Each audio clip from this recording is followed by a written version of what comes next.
Welcome আমার ছোট্ট একটা নতুন ব্লগে। আজকে যাচ্ছি আবারও একটা বিয়ে বাড়িতে। হ্যাঁ, আগের বিয়ে বাড়িটা এখন অবধি আপলোড করা হয়নি, সেটাকে দেখে নিও, এর আগেই আপলোড করা হয়ে যাবে। তো এতদিন আমি এই জ্যাকেটটাকে পরিনি, আমার গোটা শীতকালে এই বড়ো জ্যাকেটটা আমার পরা হয়নি। আজকে জ্যাকেটটা পেরিয়েছি কারণ আজকে ঠান্ডাটা একটু বেশি।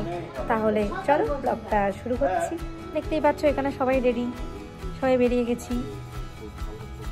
একটু পরে আমাদের গাড়ি আমাদেরকে নিয়ে রওনা দেবে বিয়ে বাড়ির জন্য। আবার মজা, আবার খাওয়া দাওয়া, অনেকের সাথে দেখা, পুরনো পরিচিতদের সাথে দেখা, সব কিছু নিয়েই এত সুন্দর একটা জীবন মেনটেন করে আমি তো খুশি। আর আমার ব্লগ দেখে তোমরা খুশি হচ্ছ কিনা সেটা কিন্তু তোমরা আমাকে মেসেজ করে জানিয়ে দিও।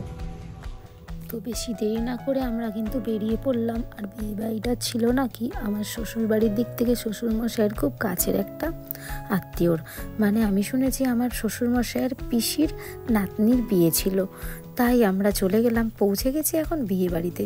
কত সুন্দর লাইট দিয়ে সাজানো হয়েছিল, আর সাথে আমি তো দেখে একদম জাস্ট অবাক। এরকম লাইটিং দেখলেই আমার এরকম ঘুরে ঘুরে ভিডিও করতে ভীষণ ইচ্ছে হয়। জানো তো বিয়ে বাড়িতে এত সুন্দর গান বাজছিল, কিন্তু দিতে পারবো না, কারণ তোমরা তো সবাই জানো গান বাজনা দিলে পারে কিন্তু কপিরাইট ক্লেমটা খুব সুন্দর করে পড়ে যায়। তাই আমাদের এই মিউজিকগুলো যথেষ্ট ভালো। চলো এবার ভেতরটা দেখি কত সুন্দর করে সাজিয়েছে। আর এই এত সুন্দর সাজগোজ সমস্ত কিছু কিন্তু তোমরা আমার কমেন্ট বক্সে যদি কমেন্ট করো তাহলে কিন্তু আমরাও প্রোভাইড করতে পারি, যেটা প্রোভাইড করে দেবে রয়্যাল ইভেন্ট অর্গানাইজার। যাওয়ার পর থেকে আমার শাশুড়ি মা এদিক সেদিক ঘুরে বেড়াচ্ছে। এদিকে দেখা হলো আমার শ্বশুরমশাইয়ের পিসির সাথে। এনারা কিন্তু আমাদের বাড়ি থেকে খুব একটা বেশি দূরে থাকেন না, কিন্তু একসাথে যাওয়া হয়নি কারণ আমাদের গাড়িতে খুব একটা বেশি মানুষের জায়গা ধরবে না। তাই যে যার মতন করে ভিন্নভাবেই যাওয়া হয়েছিল। গিয়ে সবার সাথে ওই এক হয়ে দেখা হওয়া, আর সেখানে গিয়ে যে আমি আমার কিছু ফ্যান্স ফলোয়ার্স পাবো এটা আমি একেবারেই ভাবতে পারিনি। এদিকে সবাই চলে গেছিলাম আমরা ঠাকুমার ঘরে। আর এখানে নতুন বর আর বউকে তো দেখতেই পাচ্ছ, তারা ছবি তুলতে ভীষণভাবে ব্যস্ত। আর এক পাশে আমার হাজব্যান্ড কিন্তু আমার জন্য স্ন্যাক্স নিয়ে এসে দাঁড়িয়ে রয়েছে। আর তারপরেই চলে গেলাম আবার বায়োডেটাতে, কারণ এখানে প্রচণ্ড ভিড় ছিল।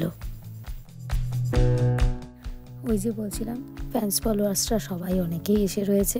চলো তাহলে তাদের সাথে এখন একটু সেলফি আর একটু ভিডিও করে নিই। এনারা কিন্তু আত্মীয়ই হন, যদিও আমাদের বাড়িতে থাকেন না, এদিক ওদিকের বাড়িতে থাকেন, কিন্তু প্রতিনিয়ত আমার ভিডিও ফলো করেন।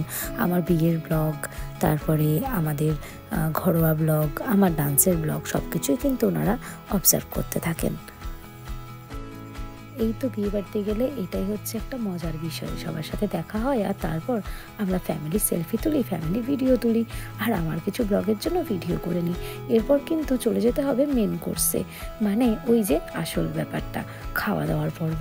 এখানে দেখতেই পাচ্ছ তোমরা যে কার কার বউ ভাত হচ্ছে। তো চলো একটু মেনু কার্ডটা দেখে নিই চোখ বুলিয়ে, তারপরে কিন্তু মেনুতে সোজা বসে যাই।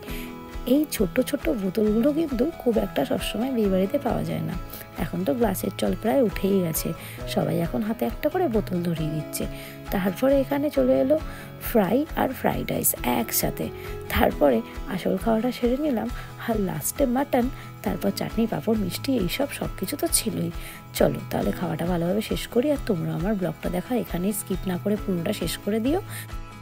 সবাই ভালো থেকো, সুস্থ থেকো, দেখা হবে আবার একটা নতুন ভিডিও। টাটা।